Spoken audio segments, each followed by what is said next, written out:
आपका डीपीआर और आपका इवैल्यूएशन, उसमें 3 कॉलम होता है कि इनको ग्रांट दिया जाए, दूसरा रहता है कि इनको ग्रांट नहीं दिया जाए।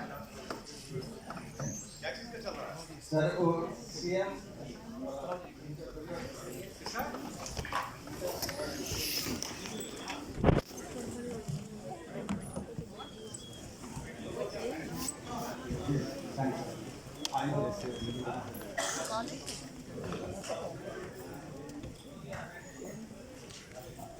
इंस्टीट्यूट के डायरेक्टर साहब हैं, एक बार आप लोग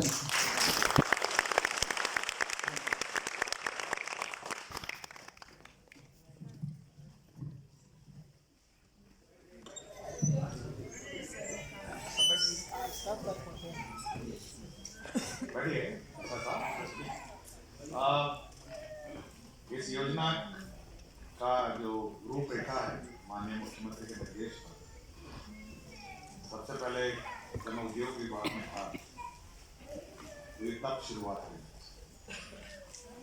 और उस वक्त सबसे पहले बैच को मैंने यही कहा था कि जो अनुसूचित जाति जनजाति हैं उनमें उद्यमिता की बहुत कमी है।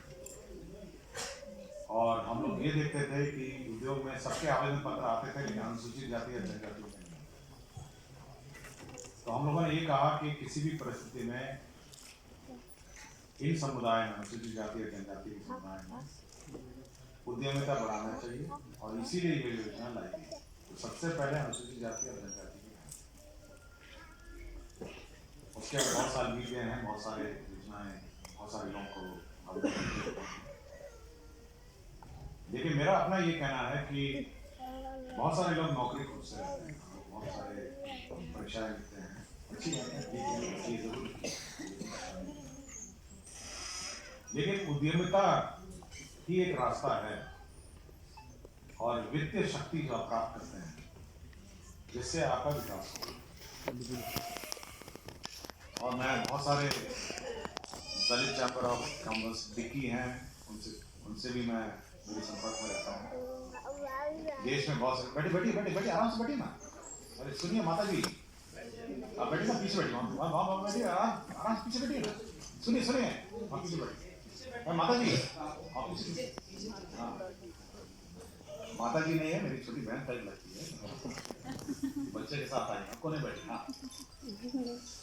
तो बहुत सारे लोगों से मैं मिलता हूँ और बहुत बड़े बड़े उद्योग को स्थापित कर चुके हैं पूरे देश में।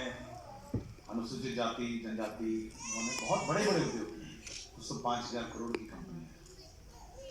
इसलिए यह दिमाग से अपना हटा दीजिए कि अनुसूचित जाति जनजाति जो है ये उद्यमिता नहीं कर सकते, ये बात बिल्कुल दिमाग से हटा दीजिए। और अगर आप मेहनत करेंगे, आप लोग मन से अपना दिमाग लगाएंगे तो आप जरूर उद्यमिता अच्छी तरह कर पाएंगे।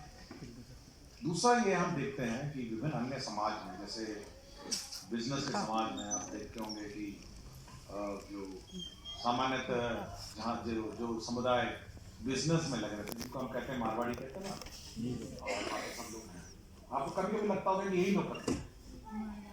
लेकिन मैंने एक चीज बहुत ध्यान से इनको बहुत समझा है और बहुत ध्यान से इनके कार्यकलापों की मैंने समीक्षा की है और बहुत ध्यान से उसको स्टडी किया है। इन सब में एक बड़ी एकजुटता होती है और मैं देखता हूँ कि एक दूसरे को डूबने नहीं देते हैं। और एक आदमी अगर उद्योग करता है तो दूसरे आदमी उसको उद्योग करने में मदद कर देता है, ये बड़ी एकजुटता होती है।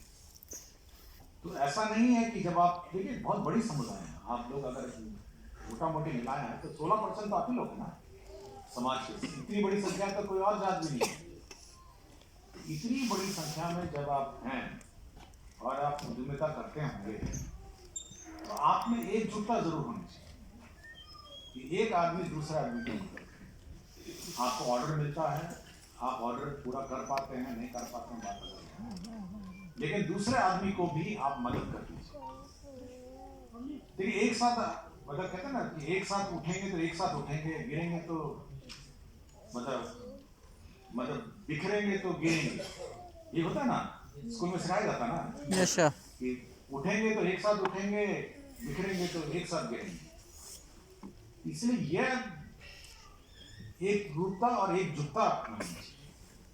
बहुत सारे मैं देखता हूँ कि कुछ लोग टेंट पंडाल का भी बिजनेस चलाते हैं, कुछ लोग आटा चक्की का भी चलाते हैं, और कुछ लोग बहुत सारे उद्योग हैं।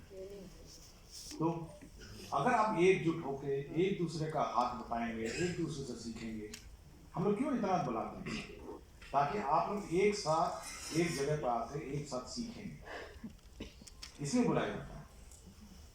इसलिए नहीं बुलाया जाता है कि टाइम कम है तो एक साथ सबको बुला लीजिए। आप लोग एक दूसरे से बात करेंगे, एक दूसरे से सीखेंगे, इसके लिए बुलाया जाता है। तो आप लोग एक साथ सीखिए, एक साथ आप एक दूसरे के मामलों में विचार करिए, क्या मामले हैं, कैसे हैं, सब सीखिए, तभी हो पाएगा। और सबसे पहले जो पहली योजना मैंने देखी थी, जिसके आधार पर ये 10 लाख वाली योजना बनी थी, ये मोरा तालाब नालंदा की एक योजना है। मोरा तालाब है ना पे जूते चप्पल मोरा तालाब देखा है ना, सबने देखा है नालंदा में? नहीं गया? हाँ, नहीं गए। मोरा तालाब जूते बनते हैं। तो अनुसूचित जाति जनजातियों का वहाँ पे एक क्लस्टर बना था जूते का, तो इसे देखने गया। तो बगल में एक महिला एक उद्योग चला रही थी, मैं ऐसे ही चला गया। तो वो मैं बड़ा हैरान था, वो क्या करती थी, अकेली एक थी, वो एक मोटर रखी हुई थी और कुछ सामान वामान रखी हुई थी। वो आटा चक्की चला रही थी, धान का मिल चला रही थी, चूड़ा